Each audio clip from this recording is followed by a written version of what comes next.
Hi, welcome to Spoiler Lab. An ordinary girl discovers that her toes are fused together and the membranes can't be cut with scissors. Today we will recap the 2017 movie Blew My Mind. The story begins with a girl named Mia, who is walking along the beach, enjoying the waves and the pebbles. Then we are transported in time and we witness the 15-year-old Mia and her parents move to another town because of her father's new job. The girl is uncomfortable living in the new place and is afraid she won't make any friends. But Mia cannot discuss her emotions with her mother because she is busy with household chores. When Mia goes to her new school, she feels uncomfortable because she doesn't know anyone yet. There is a group of cool kids in the class that Mia wants to be friends with. At recess, she boldly approaches the teens and asks them for a lighter. But the boys ridicule her request and do not accept her into their group. Mia comes home feeling bad and locks herself in her room. Her mother is not occupied and wants to discuss Mia's first day at her new school. She enters her daughter's room without knocking, which really annoys the girl. The woman asks Mia a lot of intrusive questions. Mia rolls her eyes and asks her mother to leave her room, but she engages in tedious moralizing. Eventually, Mia can't tolerate it and rudely pushes her mother away. She falls to the floor. The girl immediately rushes to her mother and begs her forgiveness. In the evening, her father scolds his daughter for her action and scolds her for being spoiled. Mia is going through a difficult period in her life. She does not find her place in the world. At night, the distraught girl tries to poison herself with baking soda, but it doesn't work.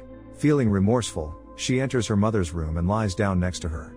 Mia has no idea yet that the discord with her parents will only intensify. On the way to school the following day, Mia is followed by a hungry cat, but the girl manages to get away from it. Meanwhile, at school, the class decides where to go for the weekend. A cool girl named Joanna suggests going to Connieland amusement park and whispers to her friends that they can get high there. They start voting on which place the class will go, and Mia's vote becomes decisive. She chooses Connieland, which gets the cool kids excited. Mia looks hopefully in their direction and hopes to become friends with them. After school, Mia parades around the schoolyard with a cigarette. The troublemakers beckon her over and ask her to give them some. After being allowed to do so, they take out 2 or 3 cigarettes instead of 1. Mia is defiant and won't give up all her cigarettes, for which she is called a fool. Joanna teases the girl for a while longer, but then invites her over to her house. Joanna has a beautiful house and a rich father, who is not particularly interested in his daughter's life because of his constant workload. The girls go to Joanna's room. Here they smoke, discuss boyfriends and shaving their legs. Mia is not used to talking about such topics, so she feels uneasy. Joanna shows the girl a snippet of an adult film and registers her on a dating site. Mia tries to play along with the girls and says that she likes older guys. Joanna then asks to lightly strangle her, passes out for a moment, and says it feels really good. She suggests that her friends try the same thing, but only the brave Mia agrees. Joanna squeezes her throat. Mia faints and feels as if she is underwater. The sensation frightens the girl, and she jumps up abruptly and runs home. Her new friends look after her in bewilderment. After the scene at her friend's house, Mia's behavior begins to change, as if she is remembering something from her past. When she arrives home, she has an uncontrollable urge to eat a live aquarium fish. After this, the girl vomits violently. Her mother returns home and suspects that her daughter is ill. Mia denies everything and goes to her room. In the evening, the girl puts on vibrant makeup and practices a seductive dance. Then she starts corresponding with a 35-year-old man from the dating site and lies about being 18. On the following day, Mia gets ready for school in a new, more daring look. Before she leaves, she asks her father to sign off on her trip to Connieland. He promises to think about it. The girl becomes embarrassed at school because of her appearance. She discreetly removes her earrings and wipes off her lipstick. That's when she notices that her new friends are running away from class, and follows them to the mall. At the mall, the girls first go to the bathroom, where Joanna takes a pregnancy test. It turns out to be negative, which gets the company excited. Mia also tries to participate in the general excitement. Next, the girls go shopping. As they do so, they make a scene and steal cosmetics and accessories. Mia is surprised by this behavior, but tries to imitate them in everything. At the grocery store, Joanna drinks yogurt and puts it back on the shelf. After this, a security guard tries to detain the girls. The girls quickly run away from him through the corridors of the mall. Joanna and Mia pull ahead and run the fastest to the bridge. Here they drink some stolen alcohol and show their breasts to the drivers of passing cars. At one point, the girls stare at each other mesmerized, ready to kiss, but they are interrupted by the rest of their friends who arrive. Mia has never had such joyful moments of intimacy with anyone before, so the girl is upset that it was over so quickly. When she gets home, Mia continues to write to the man from the dating site and offers to meet him. The girl is immediately frightened by her own determination and slams her laptop. Later that day, Mia has her first menstrual period. But since she and her mother do not have any sincere conversations, the girl is frightened and not ready for these changes to her body. Mia takes a bath and shaves her legs for the first time. Immediately she notices that her toes have become fused together. This terrifies the girl. She locks herself in her room, examines her toes and doesn't understand what happened to them. Then her frustrated mother knocks on her door, wanting to find out where some of her aquarium fish have gone. Mia opens the door and lies that she doesn't know anything. But her mother wants a different answer, and Mia doesn't think of anything better to say than that. Mia says, "I flushed them down the toilet," for which she gets a slap in the face. The girl ends her day crying. Her day was already bad enough, and now she's having problems with her mother. In the morning, Mia's father wakes her up. The girl worries that he will see her webbed toes and start asking questions. But her father doesn't notice anything. He drops the girl off at school and forbids her to go to Connie Land as punishment for the fish. He points out that such behavior is uncharacteristic of her. Mia agrees, but she cannot understand what is happening to her. Mia has a lot of questions about her condition, but she doesn't trust her parents. So she runs away from school and goes to a medical center. There Mia hesitates for a long time, but she tells the doctor about her first menstruation. The doctor says that this is normal and that there will now be changes in the girl's body. Then Mia decides to trust the doctor with her weirder problem. Her toes have grown together. The doctor examines her, but doesn't believe that her toes have fused just yesterday. She assumes that the girl is lying, because such features can only be from birth. But in the end, the doctor believes Mia and plans to run more tests. Suddenly, the girl loses confidence in the doctor and runs away from the medical center. On the way, Mia falls, hurts her knees and starts crying from helplessness and loneliness.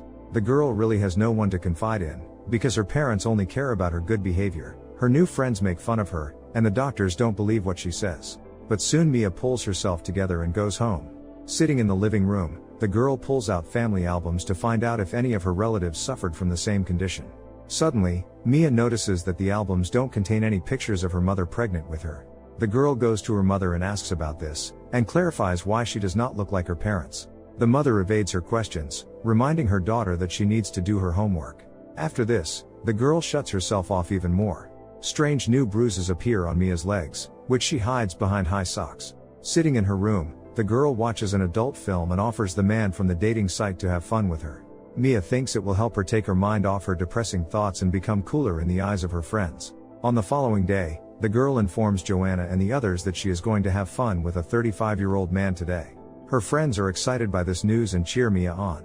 Together, they arrive at the hotel where the meeting is scheduled. Mia has a drink for courage and resolutely goes to the room. Upon meeting her, the man realizes that Mia isn't even 16 yet, but that doesn't matter to him. He confesses to the girl that he really likes her, and he can't think of anyone else. Mia is not embarrassed by their age difference. The man turns on his favorite song and starts humming. The girl is amused by this. The man then asks Mia to show him her tongue and takes off her sock. He notices a strange bruise on the girl's leg, and worries that someone has hit her. Mia jumps up abruptly, hides the bruise, and pushes the man away violently. He falls, and the girl runs away. On the street, she confesses to her friends that the fun did not take place. They immediately lose interest in Mia and leave. That's when the girl gets a desperate idea. First, she steals a pair of scissors, a band-aid, and foundation from a store. At home, Mia covers up all the bruises on her legs and cuts the webbing on her toes. The girl is in terrible pain, but continues to hide her problems from everyone. Afterwards, she goes to her sleazy classmate named Roberto. Mia pulls the boy away from the video games, and the teens retreat to Roberto's room and make out. The boy offers her some fun, and Mia throws herself at him with kisses. After their fun, the girl becomes indifferent to everything. As usual, although Roberto admires her, she turns down his offer to stay and play video games. Then the embarrassed Roberto dresses up and invites the girl to a party. Mia agrees and, left alone, collapses hopelessly on the bed. The activity does not help her forget her problems. Then Mia goes to the woods and listens to the sounds of nature. She seems to be more comfortable here than around people. At home, the girl hides the expanding bruises on her legs under her long pants. She eats dinner with her parents and showing a savage appetite. This surprises her parents, but they, as usual, ignore their daughter's strange behavior. Afterwards, Mia goes to the party. Many of her classmates and their friends are gathered there. Everyone is already aware that Mia has been partying with Roberto, and they accept the girl as their own. The boys drink, smoke some weed, and dance all night. Mia likes this state of mind. It makes her feel more relaxed. One of the guys suggests that Mia have fun with him and promises to call her later. She is fine with the idea. After this, Joanna gets sick, and Mia helps her come to her senses. Joanna doesn't want to be separated from her friend and asks to spend the night with her. At home, Mia tells her friend that her parents pretend to be the perfect family, even though they don't even sleep together. In addition, the girl is convinced that she was adopted. It seems to Mia that her real parents have abandoned her. For her part, Joanna talks about her parents. Her mother left for the United States 5 years ago and planned to take her daughter with her, but she soon forgot about Joanna. Her father, on the other hand, is completely indifferent to the girl's life and is never home. This gives Joanna complete freedom, but she still feels lonely. Mia complains that her parents have not signed off on the trip to Coneyland. Then Joanna, without thinking long, forges the signature of her friend's father, assuring her that the teacher won't suspect a thing. The girls then have fun shining a flashlight at each other and go to bed. On the next morning, Mia learns that her family has been invited to attend some friend's wedding. She refuses to go.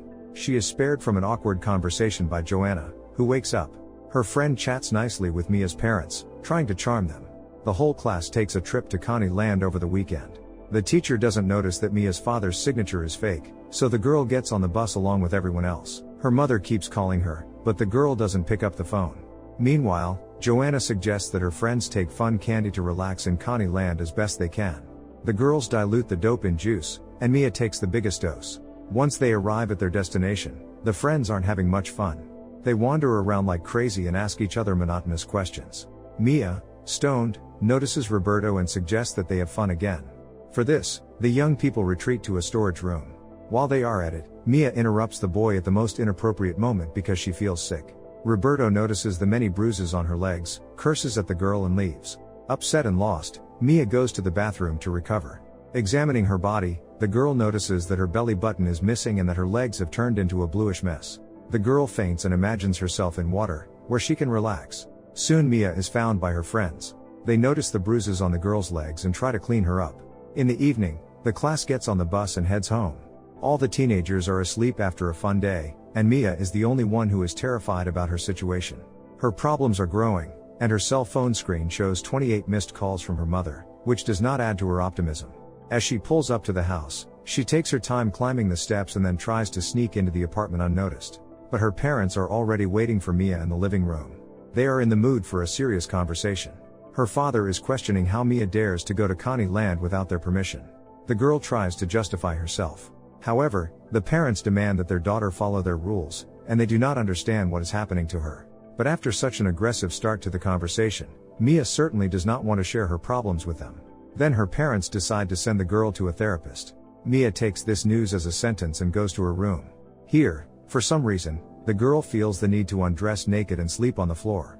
In the morning, Mia notices that large flecks of blue skin are falling off her legs. Although the girl is hardly surprised by anything anymore, the new change in her body still shocks her. She picks up the pieces of skin and hides them under her mattress. Because of this, the girl is even late for her first lesson. In anatomy class, Mia dissects a fish under the guidance of the teacher so that the students can visually understand its body structure. The bell rings and the teacher asks Mia to take the fish to the janitor. As everyone leaves the classroom, the girl feels a brutal urge to eat the fish. Mia tries to fight herself, but then greedily pounces on the fish. In the midst of the meal, one of the girl's classmates appears on the doorstep of the classroom. Mia grabs the schoolgirl by the neck and threatens to kill her if anyone finds out. Then Mia returns to her desk and weeps bitterly. The girl no longer knows what to expect of herself. Roberto meets Mia on her way out of school and asks her if she has some kind of illness or a rash, but she says she's fine and asks the boy the same thing in response. The girl then goes to see the therapist for a session. Her mother, who gives her a ride in the car, again asks Mia to accompany them to the wedding. But things are hard enough for the girl. She's in no condition to portray the perfect daughter in public. As she says goodbye, Mia reluctantly kisses her mother on the cheek and gets out of the car. At the therapy session, the girl makes a suggestion to the doctor that her parents adopted her. According to Mia, she has been upset by everything lately. She also admits to doing things she doesn't want to do, and it's not like her.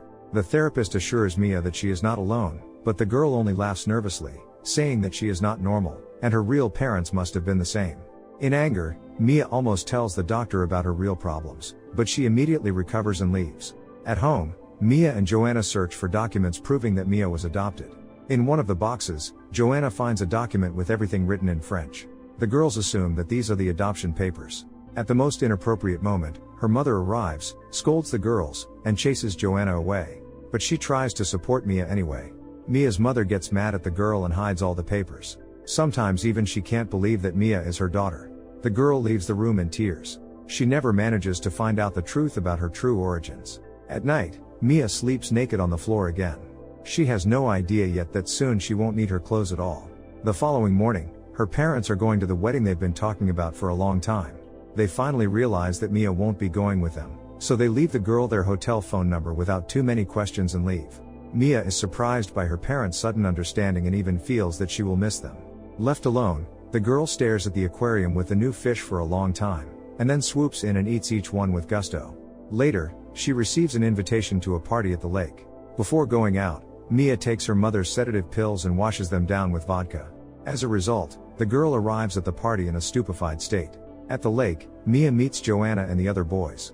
The friends talk heart to heart, dreaming of stopping time and delaying this moment forever. In a burst of heartfelt intimacy, the girls embrace.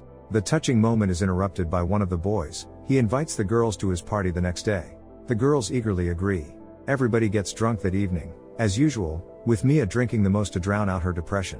While she lies on the pavement, Joanna goes swimming in the lake with one of the boys. All of a sudden, the young man calls for help because Joanna is drowning and he can't find the girl in the water. Mia immediately sobers up.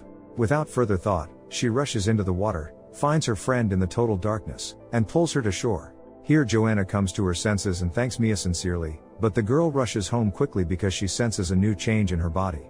Running into the bathroom at home, Mia discovers that she has developed gills. The girl touches them in disgust, not wanting to accept her new features. She then undresses and uses tweezers to remove the huge flecks of blue skin from her legs. The resulting wounds are taped with cotton and band-aid. In her haste, Mia did not close the door to the apartment, so at this moment Joanna enters the room. She is horrified and begs Mia to see a doctor.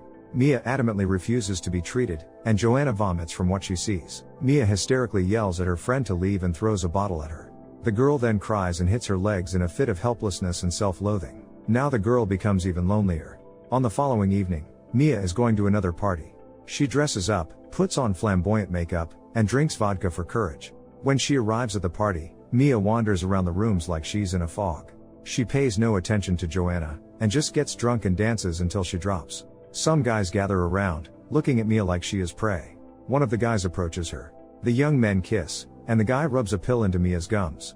He then takes the girl into the next room, puts a blindfold on her, and forces her to have fun with more participants. Joanna bursts into the room, pushes the guys aside and tries to take her friend away. However, Mia resists and says she needs it.